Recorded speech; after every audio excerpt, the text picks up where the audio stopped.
주님을 두려워하는 일이 한순간이라도 그대들에게서 떠나지 않도록 하시오. 주 우리의 하나님께서는 불의하지도 않으시며 치우침도 없으시며 뇌물을 받지도 않으시니 재판할 때에 삼가 조심하여 하도록 하시오. 이 밖에 예루살렘에서도 여호사밧이 레위인들과 제사장들과 이스라엘 가문의 족장들 가운데서 사람을 뽑아 재판관으로 임명하여 주님의 법을 어긴 경우를 포함하여 예루살렘에 사는 모든 주민의 송사를 재판하게 하였다. 역대지하 19장 6절과 7절 말씀. 오늘 본문에 등장하는 여호사밧 왕은 유대의 왕으로 존경받았던 선대왕 아사의 후대 왕입니다. 여호사밧의 통치는 전체적으로 무난했고 하나님의 뜻을 잘 헤아려 비교적 바르게 통치했던 왕으로 기록합니다. 그러나 여호사밧은 몇 가지 청산하지 못한 일로 그 선대 아사왕만큼의 칭찬은 받지 못합니다. 가장 큰 이유가 무엇보다 북이스라엘 왕 아합과 연합한 일이라 할 수 있습니다. 아합은 북이스라엘 왕 가운데 가장 패역한 왕으로 성경에 기록되어 있습니다. 아합과 동맹을 체결한 유다왕 여호사밧은 하나님 앞에 직접적인 범죄를 하였다거나 그가 나서 이방신을 숭배하지는 않았습니다. 그러나 하나님의 진노가 이미 확정적이었던 아합과 힘을 합친 것은 하나님 보시기에 그리 좋은 일이 아니었습니다. 유다의 선지자 예후 역시 마찬가지였습니다. 아합 왕과의 동맹을 마치고 귀환한 여호사밧을 선지자 예후는 질책합니다. 예후의 말이 뼈가 아픕니다. 2절 말씀입니다. 하나님께서는 악한 자를 돕고 주님을 싫어하는 자들의 편을 드는 것이 옳다고 생각하십니까? 임금님께서 그렇게 하셨으므로 주님의 진노가 임금님께 내릴 것입니다. 예후의 비판은 구체적이었는데 여호사밧이 아합을 도운 일은 곧 악한 자들을 도운 일이자 하나님이 싫어하시는 자들의 편을 들었다고 평합니다. 아합 왕의 손을 잡은 여호사밧으로서는 뼈아픈 대목입니다. 그 결과가 주님의 진노였기 때문입니다. 그러나 예후는 다음과 같은 말을 덧붙입니다.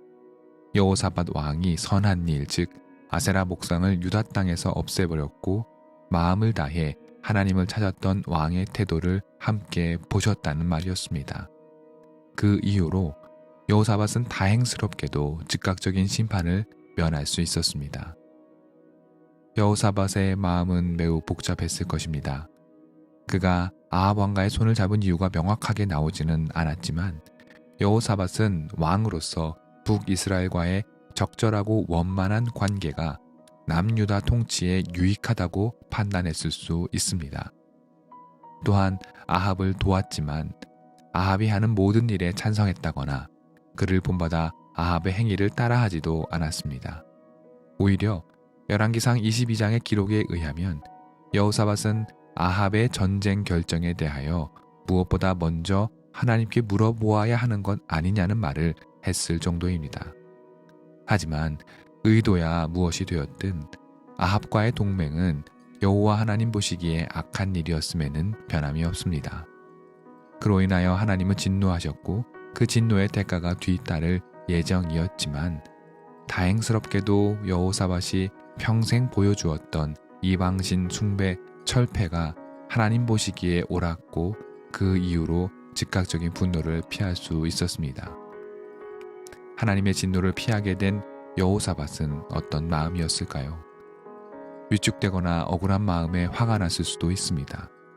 그러나 여호사밧은 하나님의 사람다운 면모를 잃지는 않습니다. 그는 오히려 유다의 개혁에 박차를 가합니다. 여호사밧이 실행한 개혁은 사법개혁이었습니다. 이미 선대 아사왕 때부터 시작한 이방신 숭배 철폐 작업이 어느 정도 완성된 이유에서인지 여호사밧은 이제 백성들의 삶의 문제와 직결되는 법과 제도의 개혁을 진행합니다. 여호사밧은 먼저 브엘세바에서 에브라임 산지에 이르기까지 각 지방을 돌며 민정을 살핍니다. 훌륭한 왕의 자세라 할 수 있습니다. 왕은 백성들을 살피며 여기저기 유리하고 있던 백성들을 왕국의 땅으로 돌아오게 합니다. 곳곳에 거류하고 있던 동족을 하나님의 땅으로 돌아오게 한다는 것은 이스라엘 신앙에 있어서 매우 상징적인 사건이라 할 수 있습니다. 출애굽 사건은 결국 나그네된 사람들을 참된 고향으로 돌아오게 만드는 사건이었기 때문입니다. 이어 여호사밧은 온 유다와 성읍에 재판관을 세웁니다. 새롭게 임명된 재판관들에게 그들이 반드시 명심해야 할 말을 다음과 같이 전합니다. 그대들은 맡은 일을 할 때에 삼가 조심하여 하시오. 그대들이 하는 재판은 단순히 사람을 기쁘게 하는 것이 아니라 그대들이 재판할 때에 그대들과 함께 계시는 주님을 기쁘시게 하는 것임을 명심하시오. 주님을 두려워하는 일이 한순간이라도 그대들에게서 떠나지 않도록 하시오. 주 우리의 하나님께서는 불의하지도 않으시며 치우침도 없으시며 뇌물을 받지도 않으시니 재판할 때에 삼가 조심하여 하도록 하시오. 이렇게 여호사밧은 말했습니다. 백성들의 평범하고 일상적인 삶과 가장 잇닿아 있는 사법 문제를 다룰 재판관들에게 이렇게 무엇보다 조심할 것을 당부한 것입니다. 사법 권위를 가진 이들이 백성들을 헤아리지 않고 함부로 할 때 얼마나 많은 약자들이 고통당하는지 왕은 알고 있었던 것입니다. 그리고 재판할 때에는 사람을 기쁘게 하지 말아야 할 것을 주문합니다. 사람을 기쁘게 한다는 것이 무엇일까요? 단지 정말로 사람을 즐겁게 하기 위함의 말이 아닐 것입니다. 그것은 더 가진 사람, 더 많은 권력을 지닌 사람을 흡족하게 하는 기울어진 판결을 결코 내리지 말 것을 말합니다. 여호사밧은 사람을 기쁘게 하는 것이 아니라 하나님을 기쁘게 해야 하며 하나님을 기쁘게 한다는 것은 하나님의 성품을 닮아 정의롭고 치우침이 없으며 뇌물을 받지 말고 삼가 조심하는 것입니다. 참으로 놀라운 말입니다. 여호사밧이 백성들을 향한 마음이 얼마나 깊은지 알 수 있는 대목입니다. 또한 왕의 말은 일종의 역사적 정황을 살펴볼 거울 역할이 될 수 있는데 당시의 재판이 왕의 말과는 반대로 즉 치우치고 권력자들을 흡족하게 하고 심지어 뇌물 받던 이도 존재하고 있었음을 간접적으로 드러내주기 때문입니다. 왕은 이 모든 것을 하나님의 길과 반대라 말하며 모든 재판관은 무엇보다 하나님을 닮아 공의롭고 정의롭게 그리고 백성들 앞에서 삼가 조심히 행하라 말합니다. 이어지는 구절들에서도 여호사밧은 새로 임명되는 재판관들에게 성실하게 그리고 주님을 두려워하는 마음을 갖고 온 마음을 다해 그 임무를 수행하라 말합니다.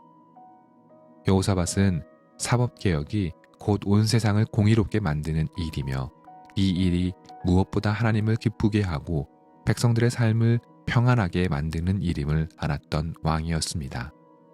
비록 여호사밧이 아합과의 동맹으로 하나님의 질책을 받았지만 그 질책에 주눅들어 동굴로 들어가는 선택을 하는 것이 아니라 자신의 잘못을 깨닫고 자기가 할 수 있는 최선의 방법으로 다시금 이스라엘의 공의를 세우는 선택을 했음을 우리는 기억해야 합니다.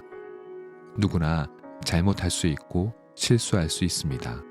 그러나 낙담하지 말고 지금 내가 할 수 있는 가장 옳고 바른 일, 무엇보다 하나님이 기뻐하실 일이 무엇인지 생각하고 그대로 실천하는 믿음의 용기가 필요합니다.